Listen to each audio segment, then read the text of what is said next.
미주한인 우리 세상. 안녕하세요. 미우새입니다.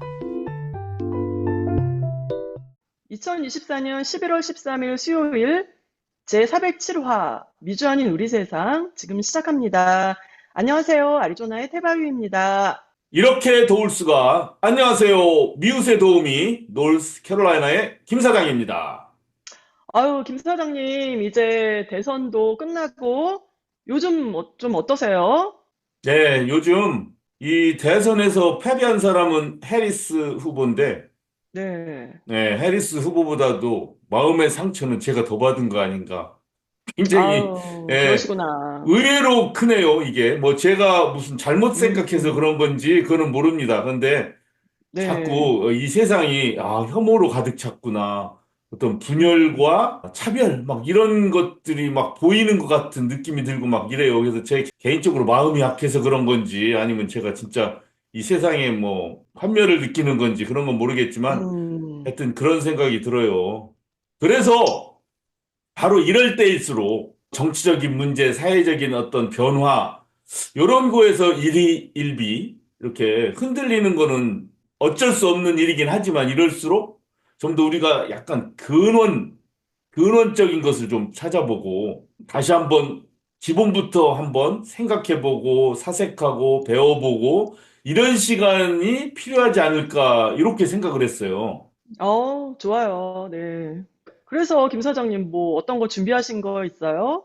예, 그래서 바로 오늘은 양의 동서를 뛰어넘고 시대의 고금을 오고 가는 깊고 넓은 지식과 사색의 소유자이자 실천하는 양심 뉴욕의 강인호 선생님 모시고 인문학 강의 오늘 첫 화를 들어보도록 하겠습니다. 뉴욕 강인호 선생님 인사 부탁드립니다. 예, 안녕하세요. 뉴욕 캐치킬 에리어에 살고 있는 강인호입니다.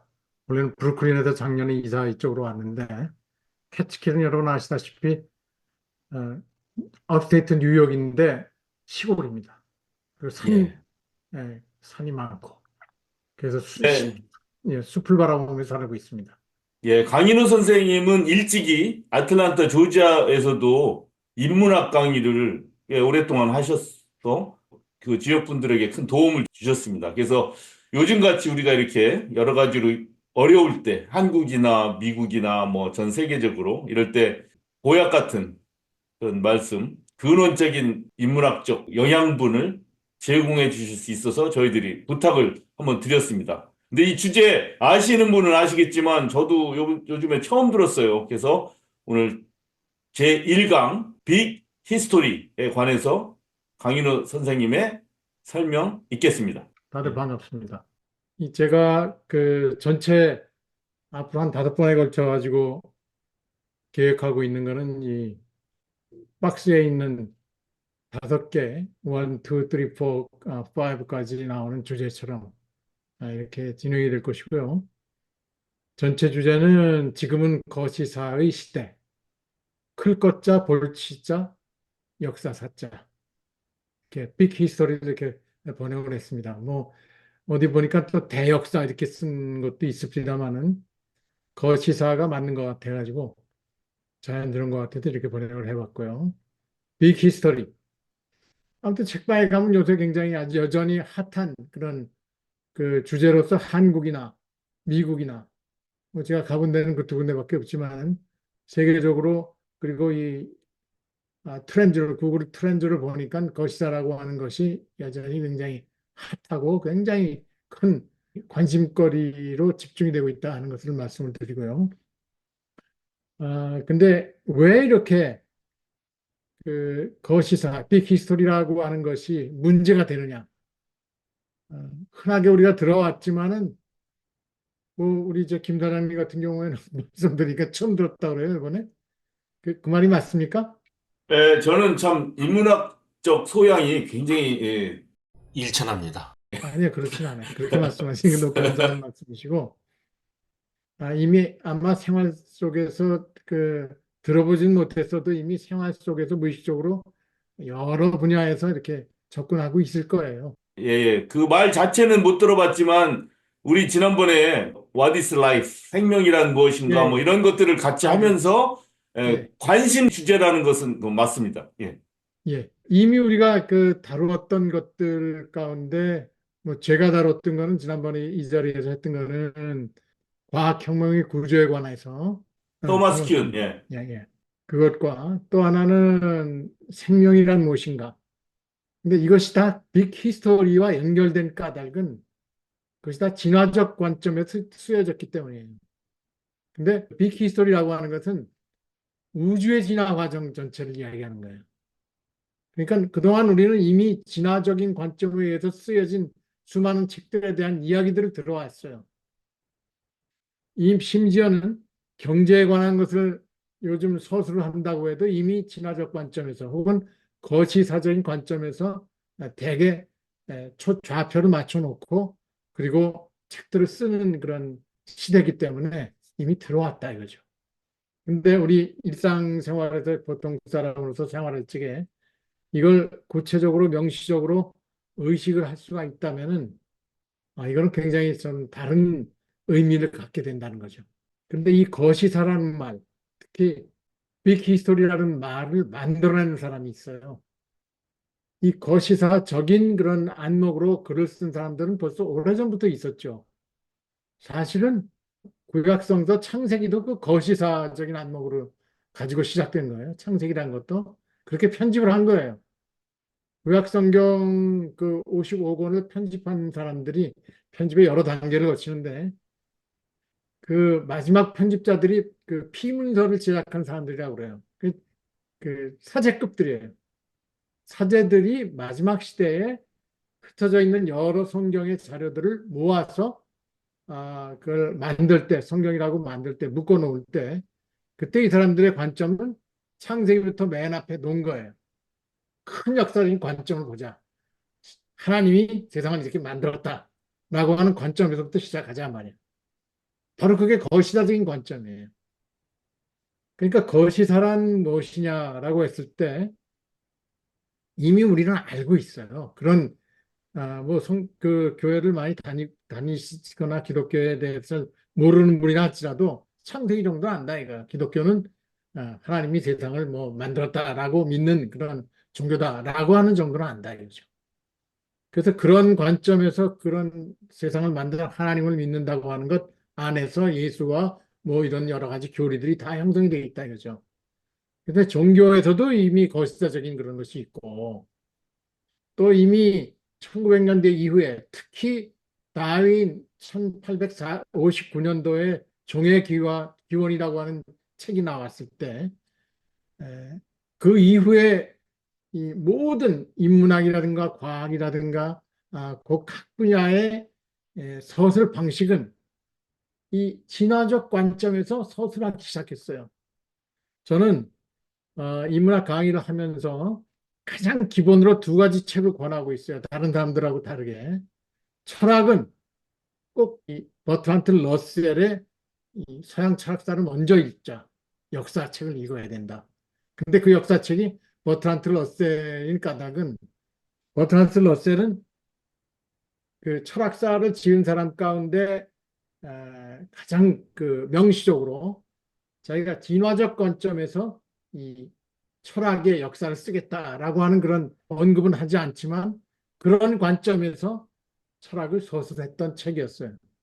그래서 그 과정이 어떻게 태동이 돼서 그것이 어떤 과정을 거쳐서 어떤 그 서양 철학의 유럽의 철학이 어떻게 형성이 됐느냐라고 하는 그런 흐름을 알 수가 있어요. 또 동북아의 사상, 특히 이 동양 철학에 대한 그 공부를 할 적에 그러니까 동양 철학 똑같이 또 같이 공부를 했으니까요. 거기에서도 역사는 풍우란 선생의 중국 사상사라고 하는 책을 꼭 권했습니다. 그 중국 사상사라고 하는 책은 같은 시대에 쓰여졌어요. 콜롬비아 대학에서 강의를 할 때 그때 교수였었거든요. 풍우란 선생이 콜롬비아 대학에서 역사 교수였어요. 이제 철학 교수였어요. 동양 철학. 그때 쓰여진 책인데 그때 관점은 다 다인의 진화론적 관점을 가지고 동향사를 봤던 거예요. 특히 중국의 역사, 중국의 역사라고 할 수 있는 사실 동북아의 역사예요. 그게 동북아의 철학사지. 그 철학사를 그냥 각각의 철학을 소개하는 식으로 쓴 것이 아니라 어떤 출발 지점에서 시작했고 어떤 과정을 거쳐서 어떻게 진화했느냐 하는 진화적 관점에서 쓰여졌다. 이래. 그래서 그 두 사람의 인문학적인 그런 사상사는 다 거시사적인 그런 관점을 가지고 있어요. 이 진화적 관점이라는 것, 그 관점 안에서. 그런데 이미 그렇게 사람들이 그걸 많이 쓰고 있는데 1989년 그리고 92년 그리고 2013년 그때 이 데이비드 크리스찬이라고 하는 사람이 그동안에 있었던 과학적인 각 분야의 성과들을 모아서 역사를 다시 이거를 전체 맥락을 가지고서 크게 하나로 봐야 되겠구나 라고 생각을 해서 빅 히스토리라고 하는 그런 이름을 만들었어요. 그 이름을 만든 사람은 데이비드 크리스찬이야. 이 거시사라고 하는 이름을 만든 사람은. 이 거시사라는 빅 히스토리라는 개념은 이미 예. 성경이나 이런 데서부터 옛날부터 있었고, 그러나 본격적으로 이제 진화론적 새로운 관점으로 빅 히스토리라는 이름을 특별하게 붙인 분은 데이빗 크리스찬이다. 예스. 바로 그렇습니다. 그런데 이 사람이 그 출발을 하면 자기가 그런 어떤 운동을 했느냐 하면 이 사람은 맥쿼리 유니버시티라고 해서 호주에 있는 대학에서 교수를 하고 있어요. 그 역사 교수인데 이 사람이 어떤 운동을 시작했느냐 하면 그 빅 히스토리 프로젝트라고 그래가지고 그 빅 히스토리라고 하는 과목을 새로 학제를 갖다 만들어 가지고 이거를 고등학생의 하나의 학과로서 만들자라고 하는 운동을 펼쳤어요. 그 운동을 펼치면서 그레이트 스타디라고 하는 이 캠페인에서 그걸 또 이 사람이 강연하고 뭐 한 걸 비디오로 만들어서 많이 그 보급을 하기 시작했거든요. 근데 그거를 빌 게이츠가 딱 보고선 저거는 정말 기가 막힌 거 저건 꼭 해야 돼 라고 생각을 하고 만나가지고 이 파운데이션을 만들어요. 그래서 돈을 엄청나게 빌 게이츠가 밀기 시작하니까 돈을 굉장히 대고 각계 분야의 학자들을 모으고 해서 이걸 책을 만들고 보급하려고 애를 썼어요. 그게 2017년이야. 얼마 안 돼. 그래서 고등학교 교과 과정으로 들어갔나요? 그러니까 그때 운동을 하면서 상당히 그때만 시작했을 때 이미 53개 학교가 하고 있었어요. 미국에서도. 지금은 예. 뭐 이름 말할 수 없지. 한국에서도 하고 있을 정도라니까. 그거 보니까는 한국에서도 이미 학과에 그 역사책에 따로 딱 들어간 건 아닌데 이렇게 부록으로 들어와서 이 챕터로 해가지고 그걸 가르친다고 얘기합니다. 그리고 이 폭발적으로 아직도 전설적인 어떤 랜드마크가 된 그 사건이 하나 있었어요. 뭐냐면은 바로 2017년에 헤드에서 강연을 해요. 데이비드 크리스찬이.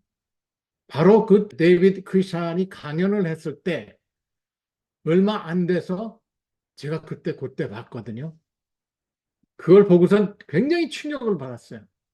오늘은 바로 이것. 여기서부터 시작을 해야 돼. 이 거시사라고 하는 것을 18분 동안의 세계사라고 하는 그런 제목을 가지고 테드에서 강연을 했는데 그 강연한 내용을 우리가 좀 주로 살펴보는 그런 시간을 가졌으면 좋겠어요. 이게 들어가는 말이고. 저 오늘 한글로 된 이거는 어디에 있느냐 하면 bighistoryproject.org에 들어가면은 거기에 여러 가지 것 가운데 하나 쭉 보면은 이 캡션이 있어요. 다른 나라 여러 나라로 다 번역을 해서 이 캡션을 갖다가 이렇게 만들어 놨어요. 그래서 이것을 다운로드 해가지고 그래가지고선 제가 이 PDF 파일을 만들었어요. 그래가지고 띄운 건데 한글이죠 이게. 되게 영어로 이제 강연을 했지만은 이거를 쭉 내용을 보면은 이게 18분 동안이지만은 사실은 한 15분 정도밖에 안 되시죠 본 내용이. 내용은 뭐 이렇게 어려운 건 아닌데 쭉 한번 전 읽어보면서 하나하나 이렇게 같이 그 음미하면 좋겠습니다. 뭐 여러분 어떻게 생각하세요? 괜찮겠습니까? 예, 네. 예, 좋습니다.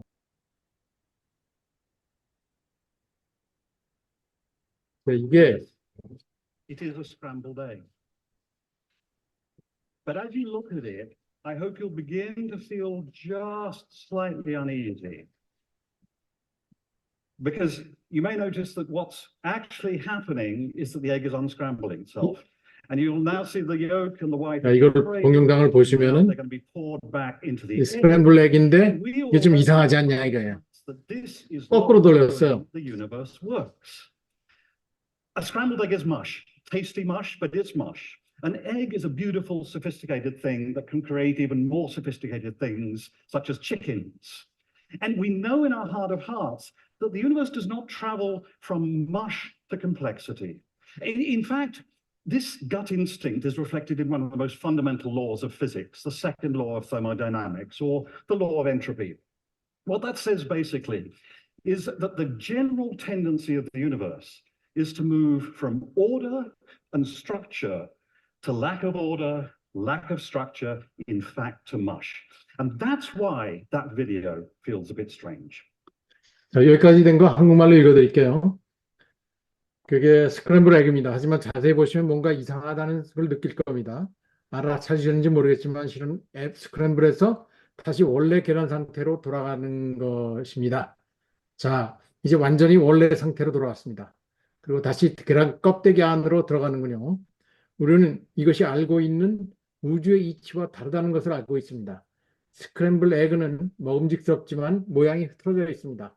그냥 계란은 아주 아름답고 세련되어 보일 뿐만 아니라 자신보다 더 특별한 것도 만들 수 있습니다. 예를 들어 닭을 만들어내죠. 우리들은 모두 마음속으로는 우주는 질퍽질퍽한 상태에서 복잡하게 변해왔다고 생각하지 않습니다. 사실 이러한 생각은 물리의 가장 중요한 법칙 중에 하나인 열역학 제2법칙에도 나타나 있습니다. 간단히 말하자면 이 법칙은 우주의 일반적인 경향이라고 볼 수 있습니다. 질소와 구조부터 무질서와 무구조로 향해 가는 것, 즉 엉망진창이 되는 것입니다. 그래서 저 비디오는 조금 이상하게 느껴질 것이죠. Yet, look around us. What we see around us is staggering complexity. Eric Beinhocker estimates that in New York City alone, there are some 10 billion SKUs or distinct commodities being traded. That's hundreds of times as many species as there are on Earth. And they're being traded by a species of almost 7 billion individuals who are linked by trade, travel, and the internet into a 그래도 주변을 멀리 내다보면은 그 놀라울 정도의 복잡성이 존재합니다. 이 컴플렉시티, 사실은 복잡성이라고 얘기하는데 복잡계라고 그냥 얘기를 해요.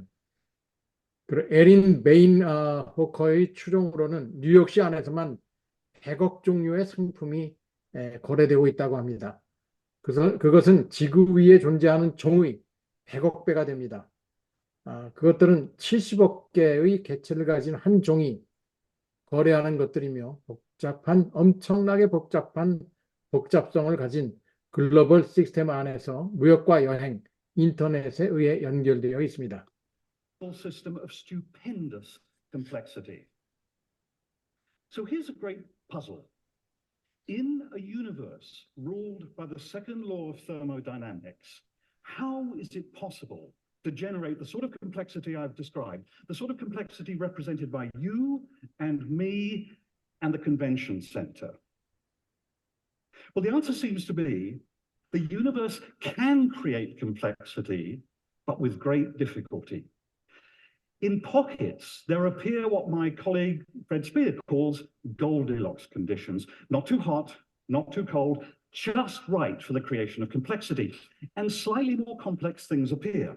And where you have slightly more complex things, you can get slightly more complex things. And in this way, complexity builds stage by stage.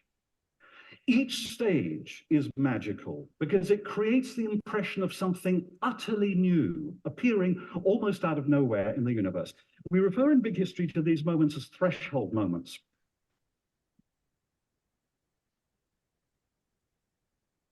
여기에 커다란 수수께끼가 있습니다. 열역학 제2법칙이 지배하고 있는 우주에서 어떻게 해야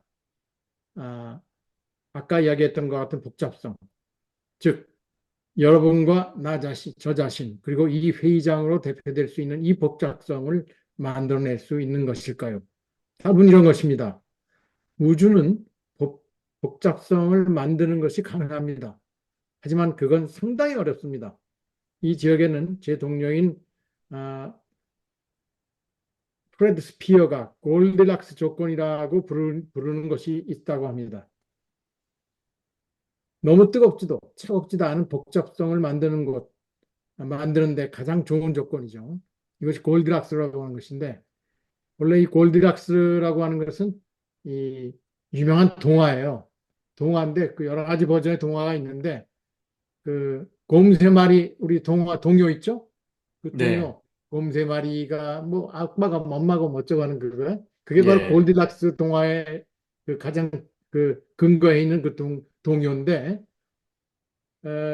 그 어떤 동요에 보면은 어떤 그 금발의 예쁜 소녀가 그 동굴에 들어가서 그 곰 세 마리가 사는데 들어가가지고 어떤 버전에는 어글리한 노파가 들어가서 산다는 그런 얘기가 나오는데, 그 예쁜 금발의 이 아가씨가 이 곰 동굴에 들어가서 거기에 새끼 곰을 키우는데, 거기 아빠 곰보다 엄마 곰보다 자기가 더 그 곰이 따르니까 자기가 더 적절하다 이거예요.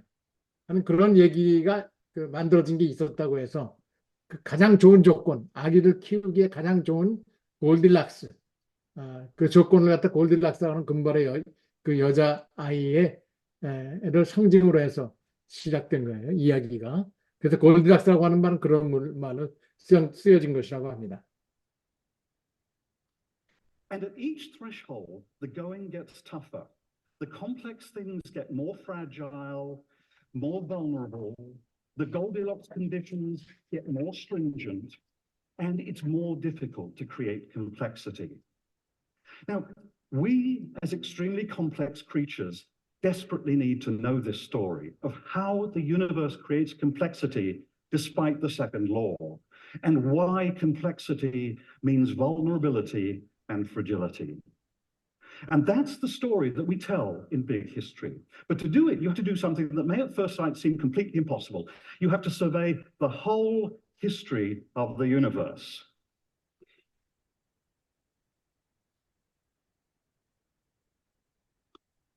So let's do it. Let's begin by winding the timeline back 13.7 billion years to the beginning of time. 자, 여기까지 하고, 참.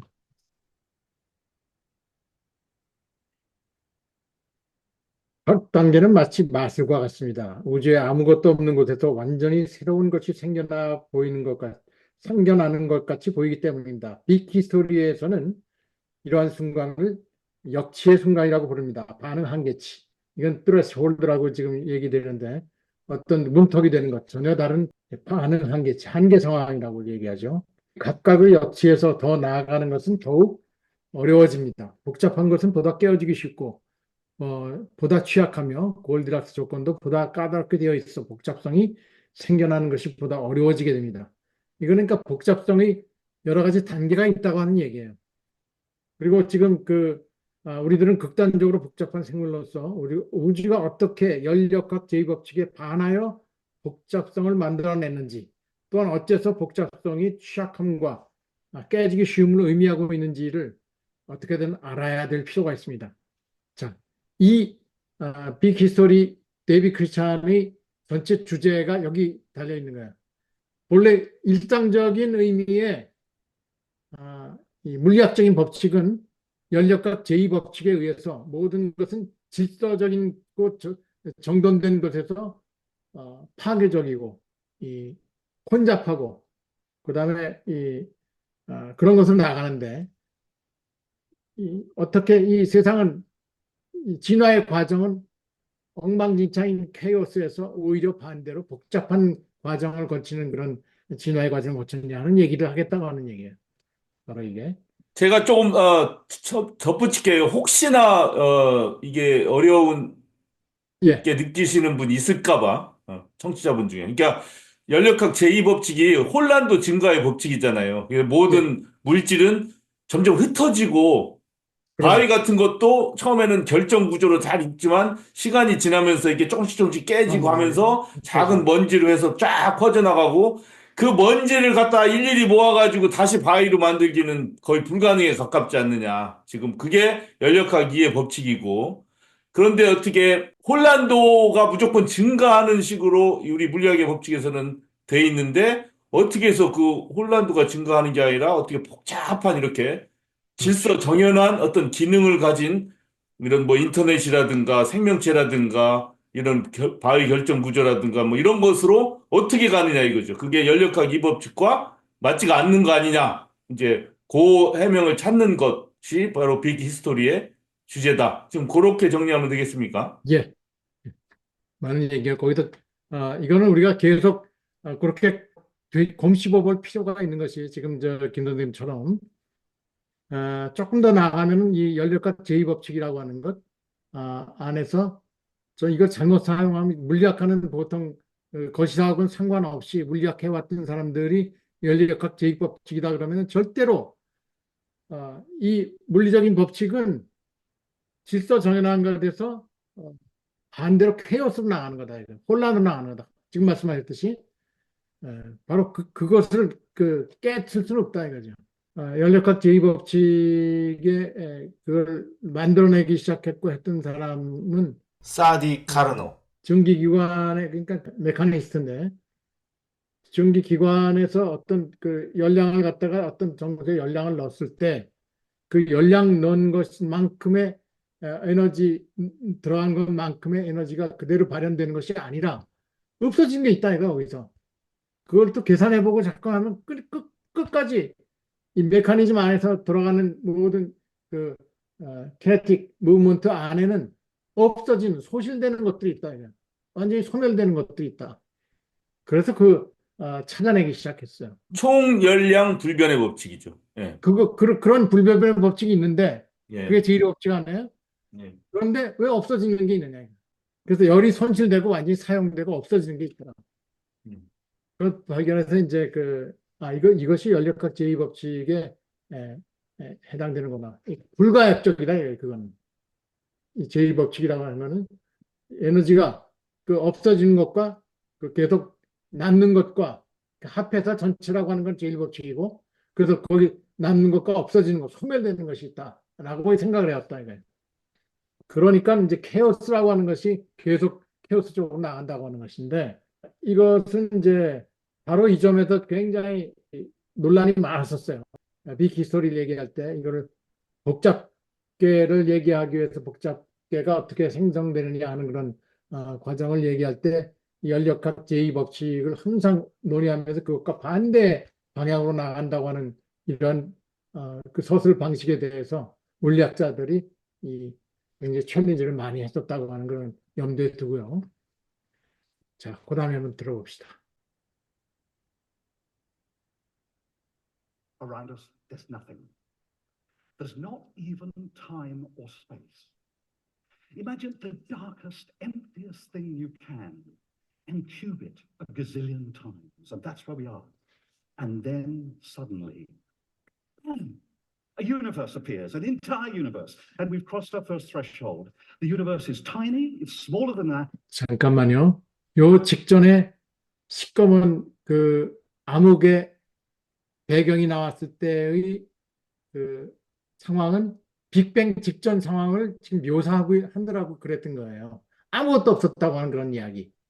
예. 그걸 이제 특히 암흑 물질 혹은 암흑 에너지와 연결시켜서 지금 얘기하는 그런 전제가 깔린 것 같아요. 그래서 이제 이렇게 표현을 했는데, 자, 그다음에. It's incredibly hot. It contains everything that's in today's universe. So you can imagine it's busting and it's expanding at incredible speed. And at first it's just a blur. 자, 놀라운 거는 1초 이내에 지금의 현상, 지금의 우주 모습이 완전히 갖춰졌다고 하는 그런 얘기를 하는데 그 1초라고 하는 것, 빅뱅 테오리의 구체적인 내용을 보면은 1초가 수천만 분의 1로 나눠져서 그 단계를 설명하는 정도로 그렇게 그 빅뱅을 설명하는 그 학문이 그렇게 깊이 있게 표현할 수가 있게 됐어요. Quickly, distinct things begin to appear in that blow.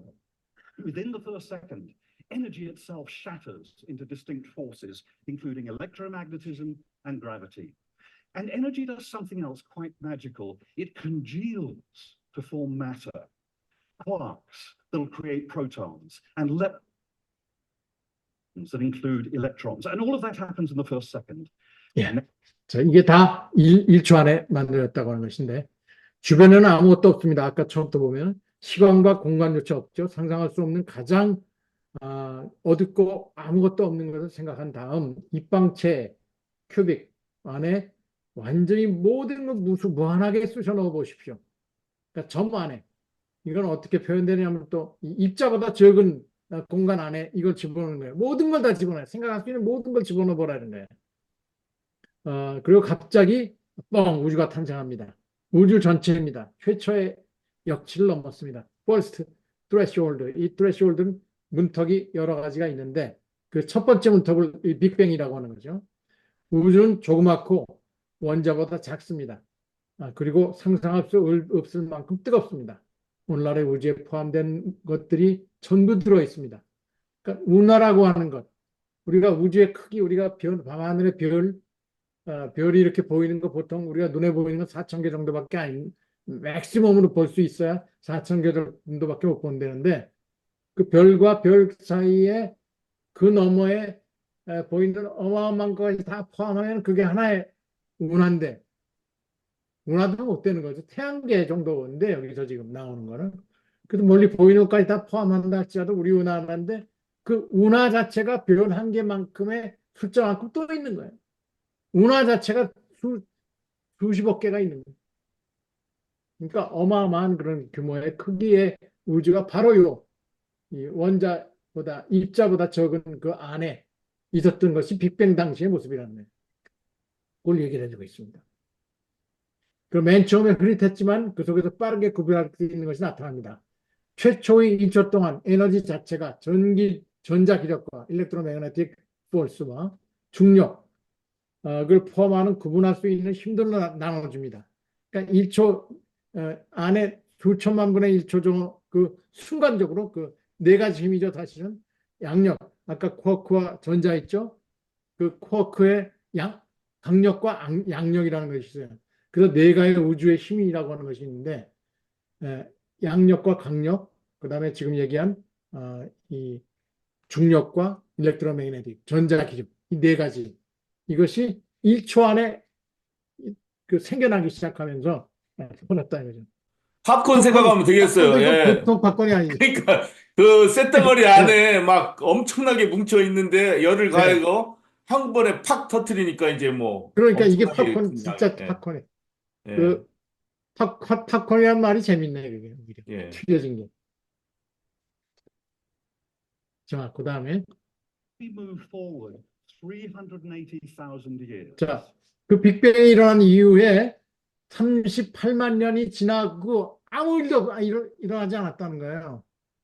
단지 수소와 38만 년 뒤에 그때 비로소 수소와 헬륨, 그러니까 H와 H2가 생성이 됐다는 얘기예요. 자, 그때 That's twice as long as humans have been on this planet. 그러니까 요 수소와 헬륨 이전에는 쿼크와 이제 lep톤 뭐 이런 거밖에 없었다는 거죠. 소립자밖에 네, 없었고 원자는 아직 전체가 없었다 다 이거죠. 예. 네. 아직은 그 지난번에 힉스 보존 그 발견하고 이랬을 때 힉스는 아직 없었던 당시에. 왜냐하면 힉스가 있어야만 다른 중력이 생기는 그 다른 입자들이 만들어지거든 그게.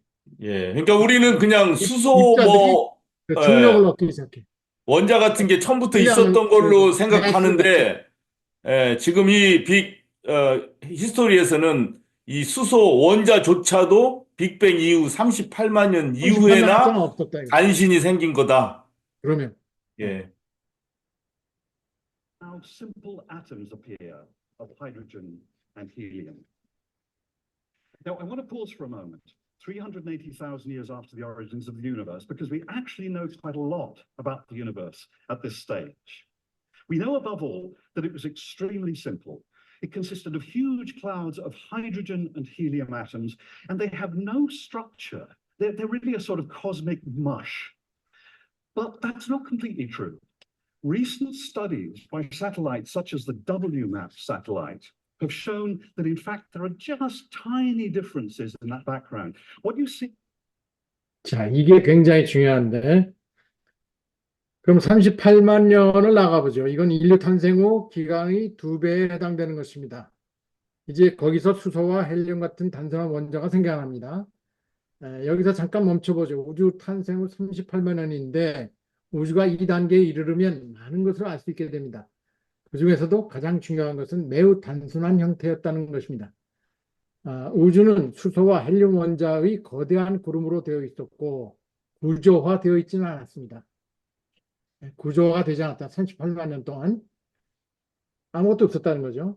정말로 우주가 질퍽질퍽한 시기였습니다. 이건 맨 처음에 보였던 이 메쉬의 상태, 이 계란 터트려 가지고 완전히 막 다 흘러놓은 것, 계란자 풀어놓은 것 상태가 질척질척한 상태였다, 머쉬 상태였다 그죠?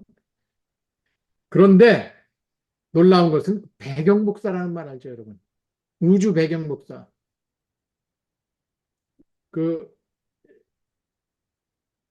우주 배경 복사, 코스모스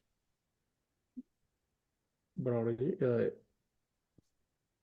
뭐 복사열 할 때 그거죠. 예.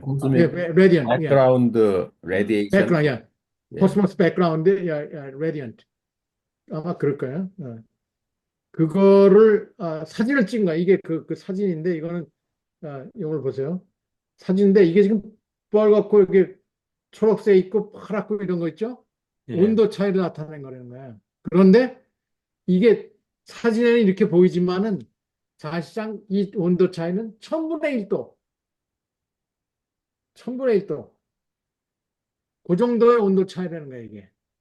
그러니까 그 정도로 굉장히 골고루 다 분포가 거의 골고루 분포가 됐다는 거야. 또 하나는 그 골고루 분포가 된 그 차이 속에서 분포가 되는 상태에서 1000분의 1이라고 하는 그 차이가 바로 차이를 만들어내고 그 온도 차이죠. 그 차이가 바로 이 우주 변화의 시작이 됐다는 얘기를 하기 시작하는 겁니다. 아까 그 골디락 예. 그 조건. 근데 골디락은 아니에요, 이게. 골디락은 또 다른 단계. 골디락이 예. threshold의 다른 말인데 좋은 조건에서 요건 첫 단계야. 첫 단계로서 이제 이 어떻게 변하는가 이제 그걸 한번 보면 here, the blue areas are about 1,000th of a degree cooler than 1000분의 the 1. red areas. These are tiny differences, but it was enough for the universe to move on to the next stage of building complexity. And this is how it works. Gravity is more powerful where there's more stuff.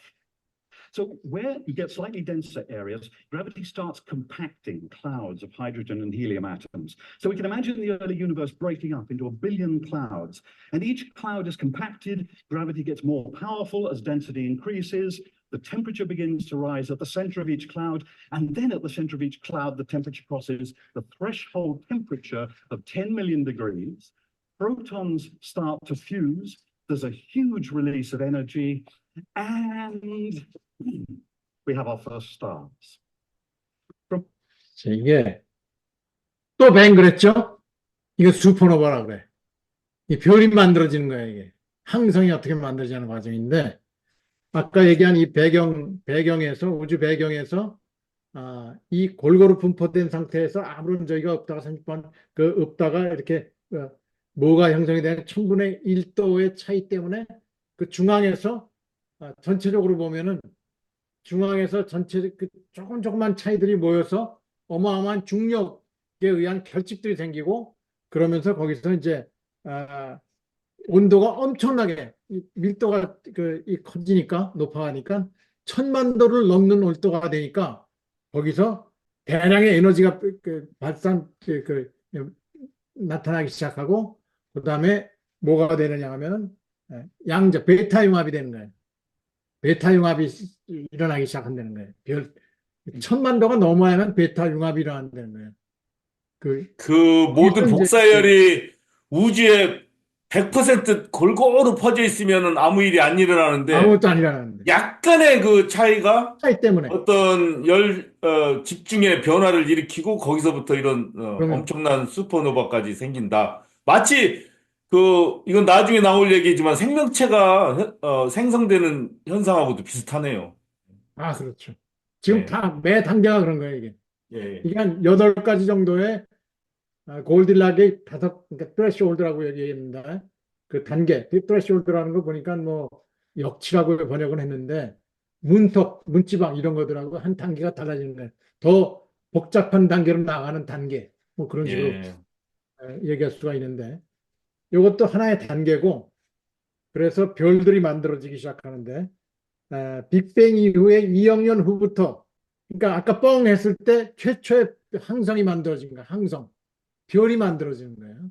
그리고 나서 2억 년 후부터 수십억 개나 되는 항성이 우주 곳곳에서 나타나기 시작했다 하는 얘기가 지금 방금 얘기한 겁니다.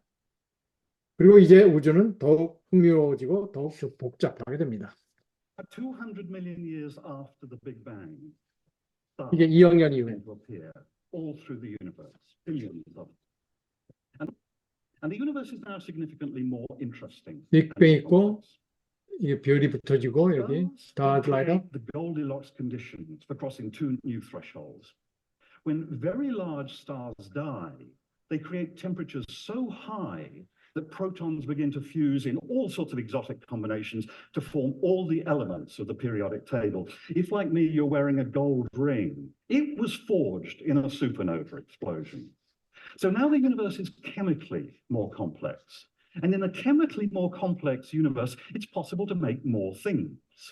And what starts happening is that around young suns, young stars, all these elements combine, they swirl around, the energy of the star stirs them around, they form particles, they form snowflakes, they form little dust motes, they form rocks, they form asteroids, and eventually they form planets and moons. And that is how our solar system was formed 4.5 billion years ago. 지금 얘기한 것들을 보면은 그 최초의 별이 생겼잖아요. 그 최초의 별 생긴 거 이후에 계속 이제 2억 년 동안의 과정이 어떻게 되냐면 계속 더 다른 별들도 굉장히 많이 생겼는데 그 별들 간의 생성 수멸의 과정을 거쳐요. 그 별들 간에 또 밀어당기고 별들이 또 죽어요. 오랜 그 수명을 다 해가지고. 사실은 그냥 태양과 같은 것들이 막 생기고 막 예, 죽고 그렇게 한다는 그게 수십억 얘기죠. 개가 있다는 거예요. 예, 태양과 같은 것들이. 태양과 같은 것들이. 항성은 다 예, 태양이야. 별이라고 예, 하는 건 다 태양이야. 예, 예. 그리고 별의 크기를 측량하는 기준은 태양의 몇 배냐 이걸로 기준하거든요. 되게 별의 기준. 태양의 몇 백만 배냐, 혹은 몇십 배냐, 뭐 이렇게 그 태양의 크기에 이런 식으로 측량 단위를 세워서 얘기를 해요. 천문학에선. 예. 항성이라고 했을 때, 별이라고 했을 때는. 그래서 입자가 형성이 되고 그때 바로 항성들이 뭐 읽어야지 뭐. 항성은 2가지의 새로운 역치를 넘기면서 골디락스 조건을 만듭니다. 항성이 만들어내는 골디락스를 들어보세요. 거대한 항성이 종말을 맞이하게 되면서 이 종말 아래쪽에 매우 높은 온도를 만들어내고 양자융합이 또 일어나요. 별이 계속 자기를 불태우다가 막판에 가서 마지막 종말할 때는 고열을 내서 그때 또 터지는 거야. 맨 처음에 별이 만들어질 때 터지고 또 이때 터져요. 슈퍼노바라는 거예요, 이게. 융합하기 시작하면서 다양한 조합을 만들어내고 이때 주기율표에 있는 모든 원소를 만들어내게 됩니다. 금이라고 하는 거 있죠? 우리가 보는 모든 쇠 이런 것들이 바로 이때 만들어진다는 이게 주기율표에 있는 것들. 그럼 지금 이 행성 안에 있는 모든 이런 광물질들 이런 것들 특히 우리가 사는 지구 같은 경우에도 가운데 그 쇠가 있잖아요. 아연이 있잖아요. 선이 있잖아요. 그리고 금이라고 하는 것도 있죠. 이게 다 다른 그 별에서 만들어진 거라. 이게 재밌어요. 이게. 그 그리고 항성의 에너지에 의해 휘저어지는 것입니다. 입자가 형성되고 진눈깨비가 형성되고 작은 먼지덩이와 암석과 소행성이 형성되고 최종적으로 행성과 위성이 형성됩니다. 우리 태양계도 이렇게 45억 년 전에 형성된 것입니다. 지구와 같이 암석이 많은 행성은 항성보다도 더욱 복잡합니다. 그러니까 더욱 복잡한 거야, 행성은 사실은. 플라넷이라고 하는 것이 보다 다양한 종류의 물질이 포함되어 있기 때문입니다. 여기서 복잡성의 네 번째 역치를 남겼습니다. 네 번째 이게 지금 별 만들어지고 그다음에 행성들 만들어지고 바로 그 단계까지 온 것이 네 번째 threshold가 지금 문턱을 넘었다 이거죠. 지구, 태양계가 만들어진 단계. What are the Goldilocks conditions? Well, significantly more vulnerable, but they're also much more creative and much more capable of generating further complexity. I'm talking, of course, about living organisms. Living organisms are created by chemistry. We are huge packages of chemicals. So chemistry is dominated by the electromagnetic force that operates over smaller scales than gravity, which explains why you and I are smaller than stars or planets. Now, what are the ideal 저희부터 conditions? 생명이 어떻게 만들어지냐는 그런 과정에 대한 얘기예요. You need 생명이 만들어지기 위한 골디락이 뭐냐? 그런 In the 얘기를 center 하고 of a 있어요. star, there's so much energy that any atoms that combine will just get busted apart again, but not too little. In intergalactic space, there's so little energy that atoms can't combine. What you want is just the right amount, and planets, it turns out, are just right because they're close to stars, but not too close. You also need a great diversity of chemical elements, and you need liquids, such as water. Why? Well, in gases, atoms move past each other so fast that they can't hitch up. In solids, atoms are stuck together. They can't move. In liquids, they can cruise and cuddle and link up to form molecules. Now, where do you find such Goldilocks conditions? Well, planets are great, and our early Earth was almost perfect. It was just the right distance from its star to contain huge oceans of liquid water. And deep beneath those oceans, at cracks in the Earth's crust, you've got heat seeping up from inside the Earth, and you've got a great diversity of elements. So at those deep oceanic vents, fantastic chemistry began to happen, and atoms come. 자, 여기까지 여기 생물의 조건이 생물이 어떻게 나타나게 된 이 과정을 거쳤냐? 생물이라고 하는 것이 생물이라고 하는 사실은 이 화학에 의해서 만들어졌습니다. 우리는 거대한 화학 물질의 패키지입니다. 그리고 전자 기력이 화학을 지배했습니다. 그리고 그것은 중력보다도 작은 규모로 작용합니다.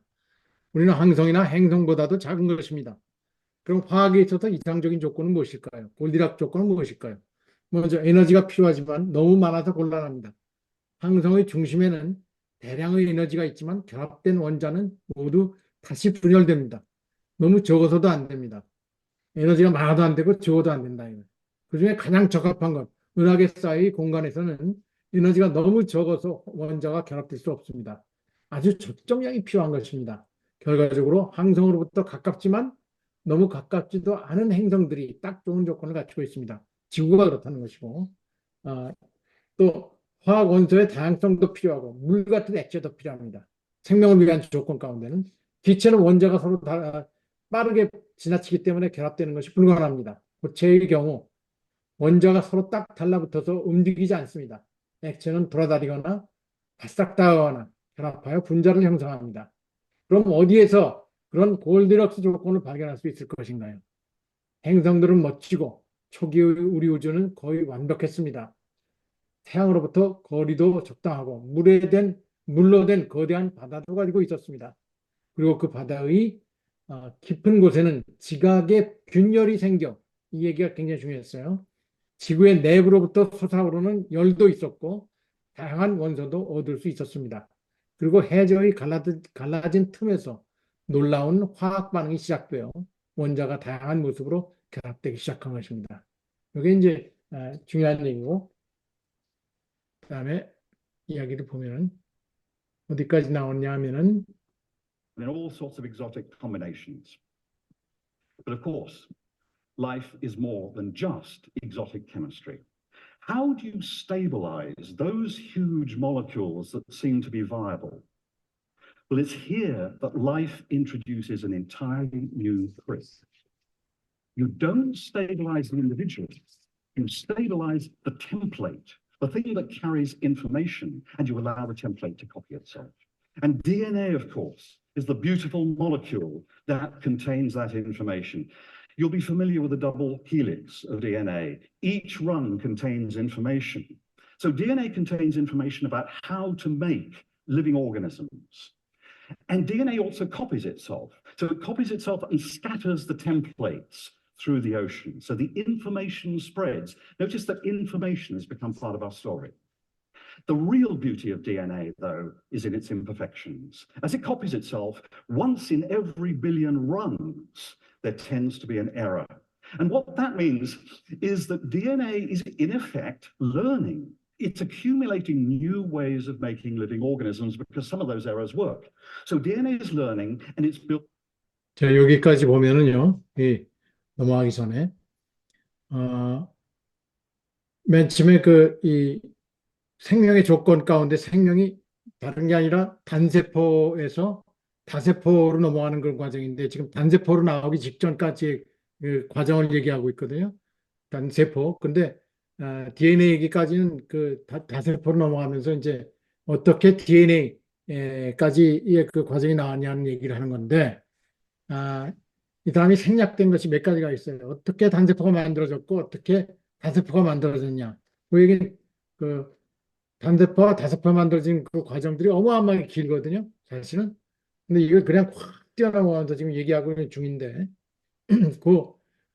그게 기간이 길다는 얘기는 그 다음에 나와요. 그러나 지금 앞에 나온 DNA가 나오기 시작한 거는 이 굉장히 중요한 얘기인데 이 분자가 어떻게 만들어졌냐 이거예요. 근데 분자를 그 생명을 위한 분자가 만들어지는 과정은 그 하나 인디비주얼하게 그 분자를 갖다가 스테이블하게 안정하게 만들지 않고 하나의 전략을 썼다 이거죠. 어떤 전략이냐? DNA라는 정보를 갖다가 이 집약해서 템플레이트를 갖다가 가지고서 같이 반복하고 재생산할 수 있는 걸 만들 수 있는 구조를 만들기 시작했다 하는 그런 얘기였어요. 그러니까 재생산 구조의 원리가 바로 DNA를 만드는 거고 자가 학습할 수 있는 그 자기 정보를 계속할 수 있고 또 거기에는 1억 분의 1의 확률로 계속 이 에러가 나오는데 그 에러를 계속 수정할 수 있는 그런 기능까지도 포함해서 가지고 있다. 그 얘기를 지금 했습니다. Greater diversity and greater complexity. And we can see this happening over the last 4 billion years. For most of that time of life on Earth, living organisms have been relatively simple, single cells, but they had great diversity and inside great complexity. Then from about 600 to 800 million years ago, multi-celled organisms appear. You get fungi, you get fish, you get plants, you get amphibia, you get reptiles, and then of course you get the dinosaurs. And occasionally there are disasters.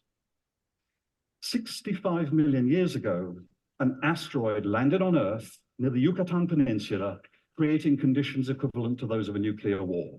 And the dinosaurs are wiped out. Terrible news for the dinosaurs, but great news for our mammalian ancestors who flourished in the niches left empty by the dinosaurs.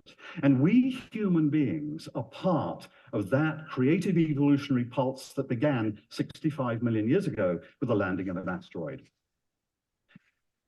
Humans appeared about 200,000 years ago, and I believe we count as a threshold in this great story. Let me explain why. We've seen that DNA learns, in a sense. It accumulates information, but it is so slow. DNA accumulates information through random errors that some of which just happen to work. But DNA had actually generated a faster way of learning. It had produced organisms with brains. And those organisms can learn in real time. They accumulate information, they learn. The sad thing is, when they die, the information dies with them. Now, what makes humans different is human language. We are blessed with a language, a system of communication so powerful and so precise that we can share what we've learned with such precision that it can accumulate in the collective memory. And that means it can outlast the individuals who learnt that information, and it can accumulate from generation to generation. And that's why, as a species, we're so creative and so powerful, and that's why we have a history. 자, 여기까지 그냥 스킵을 많이 했어요. 많은 걸 얘기했지만은 이 단세포가 시작 등장한 게 40억 년 전인데 그 이후로 단세포에서 다세포가 등장한 것은 6 내지 8억 년 전에 등장했다고 얘기하고 있어요. 자, 그러면 단세포 시대가 지금 거의 23억 년 동안 이어졌다는 거예요. 단세포만 있었던 거예요, 지구상에. 아무것도 없이. 생명과 비슷하게 나타난 게 바로 6 내지 8억 년 전에 나타난 거고, 굉장히 단순한 구조였다는 거죠. 그리고 이 다세포가 나타나면서 다양성을 띠게 됐어요. 단세포일 땐 굉장히 단순한 구조였지만은 그 다양성을 가지고 있는 것, 복잡한 그 단계가 이 균류가 탄생하고 어류, 식물, 양서류, 파충류, 뭐 공룡 이런 것들이 나타납니다.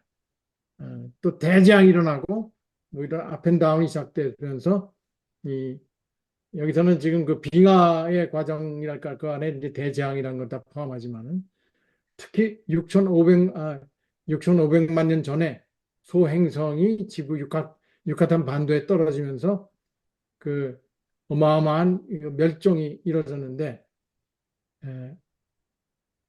공룡이 이때 멸종하기 시작했고요. 공룡에 있어서는 굉장히 끔찍한 악몽, 커다란 동물들 다 싹 다 죽어버리고 그 대신 마만, 이 포유류가 이제 등장하기 시작했고 그 포유류가 바로 인류의 그 선조인데 바로 그렇기 때문에 이 대재앙은 포유류에게는 희소적이었다는 거죠.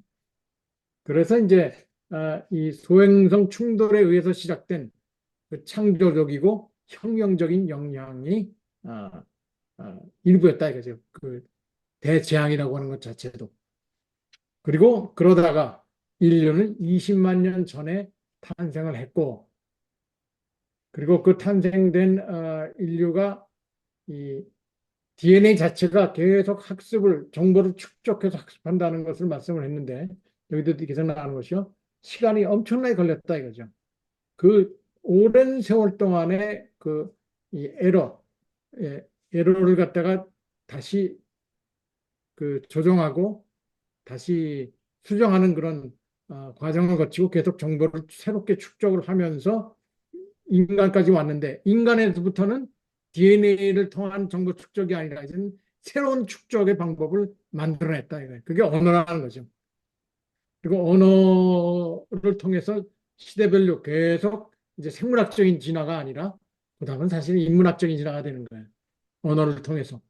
언어가 말로 된 언어의 시대가 또 한참 오랜 세월이 있었고, 그 말로 된 언어의 시대가 끝나고 한 10,000년 전부터 시작된 글자의 시대가 나온다는 거죠. 글자 시대까지는 얘기 안 했고, 그래서 이 40억 년의 역사 중에서 유일하게 인간만이 그 정보를 갖다 축적을 해서 계속 그 축적된 정보 내진 지식을 갖다가 계속 물려주고 그 물려준 것에 위에 또 계속 축적할 수 있는 역사, 문화와 문명을 만들어낼 수 있는 그런 과정을 거쳤다는 그런 얘기인데, 그 능력을 집단 학습이라고 부르고 있습니다. 얘기하고 있습니다. 여기 그다음 얘기를 보면 We seem to be the only species in 4 billion years to have this gift. I call this ability collective learning. 집단 It's what 학습. makes us different. We can see it at work in the earliest stages of human history. We evolved as a species in the savanna lands of Africa. But then you see humans migrating into new environments, into desert lands, into jungles, into the ice age tundra of Siberia, tough environment, into the Americas, into Australasia. 잠깐요. 이 지도에서 보면은 이때만 해도 벌써 오래전에 만드는 거기 때문에 요새는 이 빅 히스토리를 연구하는 사람들, 각 분야의 사람들이 함께 연구하고 있는데 기후를 연구하는 사람들, 지질학 혹은 기상학을 연구하는 사람들에 의하면 이때 또 판구조라든가 이런 것들의 모습이 지금과 같은 모습이 아니에요. 이때 인류가 이동하는 당시에 이미 여기에는 바다였었어요. 거의 지금 서해 다 바다였고, 그러니까 동남아 사람들이 이동할 때는 이 바다가 아니라 이쪽에 어, 육, 육지를 통해서도 많이 이동했다는 거죠. 엄청나게 달라요. 그래서 이거는 벌써 좀 앞설릿한 그런 느낌이 드네요. 이 지도 자체가. Each migration involved learning new ways of exploiting the environment, new ways of dealing with their surroundings. Then 10,000 years ago, exploiting a sudden change in global climates with the end of the last ice age, humans learned to farm. Farming was an energy bonanza, and exploiting that energy, human populations multiplied, human societies got larger, denser, more interconnected. And then from about 500 years ago, humans began to link up globally through shipping, through trains, through telegraph, through the internet, until now we seem to form a single global brain of almost 7 billion individuals, and that brain is learning at warp speed. And in the last 200 years, something else has happened. We've stumbled on another energy bonanza in fossil fuels. So fossil fuels and collective learning together explain the staggering complexity we see around us. 중요한 건 이 복잡계가 새로 이 형성되는 과정에 최근에 가장 큰 영향을 미친 것은 두 개. 바로 이 석유를 사용하기 시작했다는 것, 에너지를 새로운 에너지원으로, 그러면서 폭발적인 다양한 교통수단과 문명들을 이뤄놓을 수가 있었고, 그 다음에 또 하나,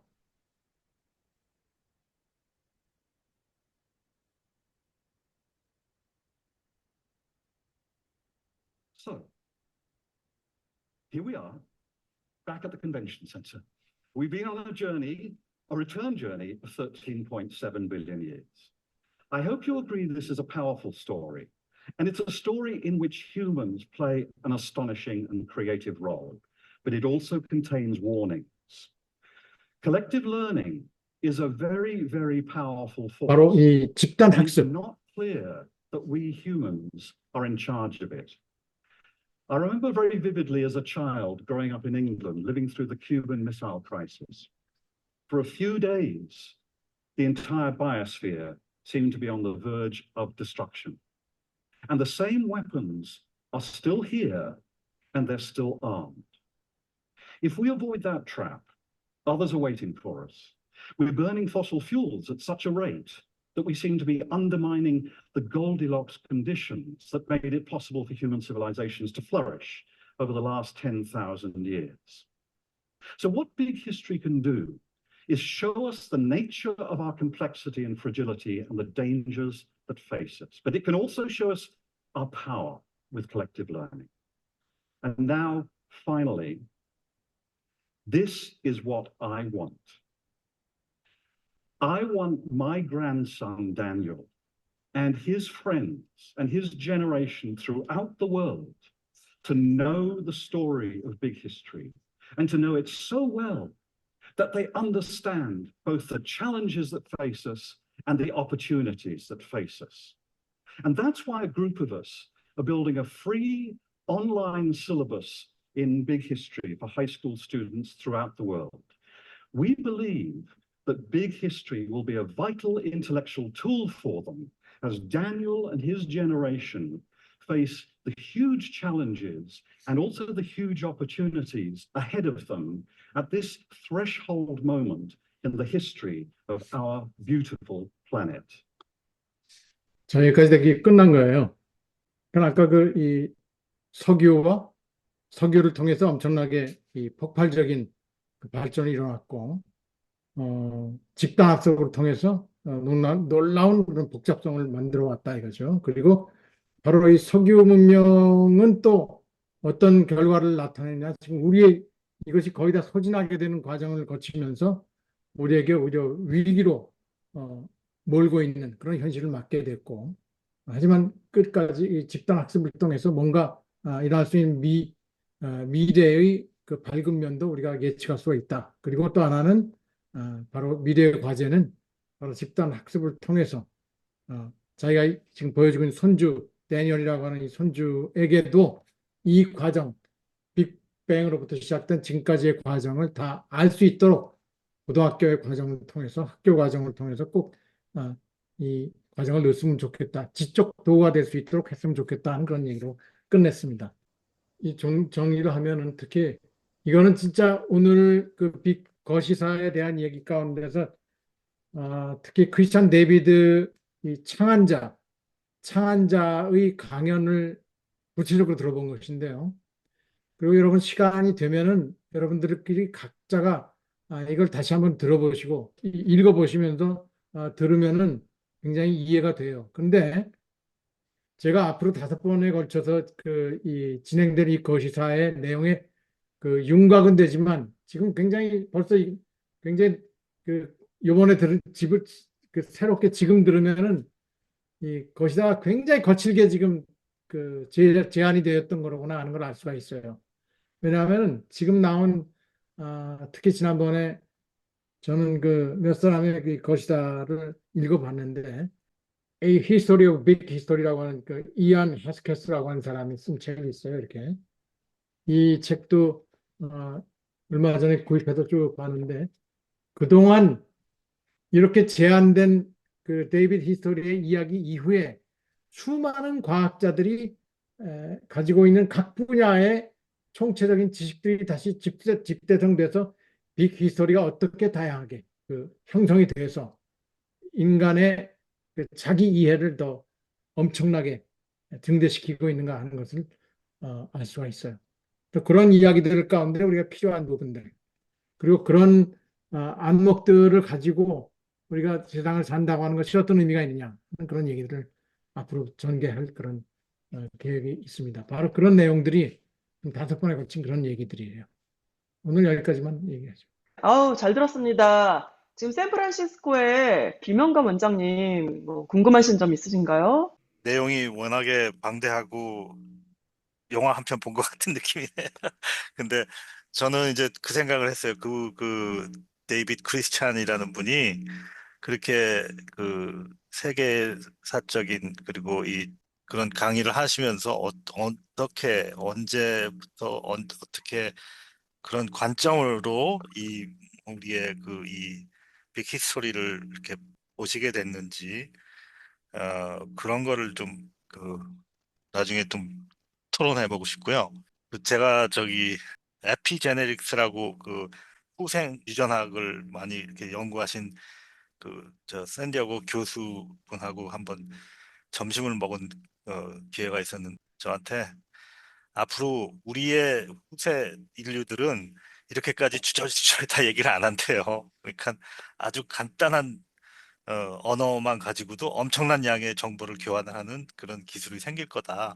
그런 얘기도 하고 그랬는데 그러면서 저는 또 요즘에 여기서 한의학 그런 거를 더 공부하고 또 교육이라든지 이런 거에 대한 또 어떤 좀 더 보강하는 그런 것들을 이제 교류하는 차원에서 한국이나 중국 사람들하고 같이 막 여기 얘기하다 보니까 한의학도 결국에는 보면은 뭐 어떤 건 2000년까지도 전에 막 거슬러 올라가면서 그때 당시에 남겨졌던 것 중에 그대로 보존되는 것이 갑골 문자 또 그런 거랑 같이 물론 이 지금 40억 년 이 역사의 그런 거에 비하면은 아무것도 아니지만 그래도 글자와 또 언어를 가지고 집단 학습이 시작된 그 시기가 우리가 남아서 이렇게 계승되고 있는 문화가 한의학이라는 거거든요. 전통 특히 그쪽 중국 북동쪽 지역에서부터 시작이 됐던 그런 소위 전통 의학 미국 사람들은 뭐 전통 중의의학 또는 뭐 전통 아시안 의학 뭐 그러는데 어, 그거하고 지금 오늘 이렇게 앞으로 강의하실 거랑 좀 맥락이 좀 닿는 것 같아서 굉장히 좀 흥미롭고 아주 기대됩니다. 네, 아유, 잘 들었습니다. 우리 미우새 유 작가님은 어떻게 들으셨나요? 예, 안녕하세요. 예, 미우새 유 작가입니다. 잘 들었습니다. 강윤 선생님. 저도 관심이 뭐 그쪽으로 많아서 뭐 요즘엔 페이북에도 뭐 그런 거 많이 올라오죠. 책도 좀 읽고 그리고 지난번에 발표해 주신 그 생명이란 무엇인가? What is life? 그 마골리스 린 린 마비스.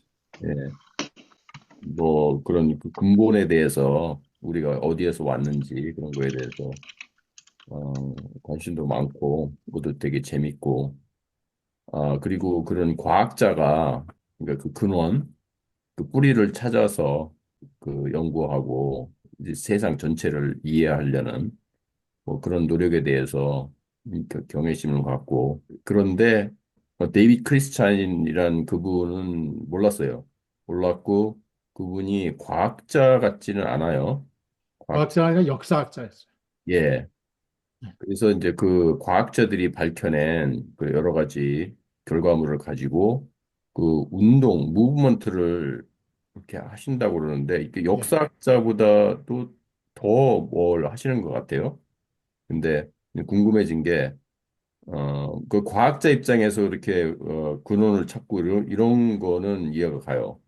어, 그, 뭐, 어떤 열정 같은 게 있을 수도 있고, 아무튼 열정만 가지고는 안 되고, 이제 펀딩도 받아야 되고, 아무튼 뭐 여러 가지 문제가 있겠지만, 근데 이분 같은 경우에는, 그 과학적 성과물을 가지고 어떤 운동을 만들어내신다는데, 이제 궁금해지는 게, 어떤 동기에서 그러시나, 그게 좀 궁금해지기도 했습니다. 네, 앞으로도 기대됩니다. 김 사장님은 어떻게 들으셨어요? 예, 앞으로 5화에 걸쳐서 얘기를 나눌 거기 때문에 오늘은 정말 빅 히스토리가 뭔가, 누가 이런 말을 시작했고 어떤 개념인가, 이것만 알면 될 것 같아요. 중간중간에 뭘 무수한 의문이 있죠. 당연히. 단계마다. 근데 그거는 이제 우리가 5화 동안에 얘기가 나올 수도 있고 또 상당 충분히 부분은 우리 인류로서는 아직은 알 수 없는 얘기들이 많거든요. 그래서 우리 인문학 강인호 선생님과 함께하는 이 5화에서는 이렇게 어느 정도씩만 이렇게 우리가 이해하고 새로운 개념 배우고 깨닫고 그러면 될 것 같습니다. 저는 아주 만족스럽습니다. 네, 오늘 407화 미우새 인문학 강의 잘 들었습니다. 아, 다음 2번째 인문학 강의도 기대해 보겠습니다. 네, 모두들 수고하셨습니다. 감사합니다.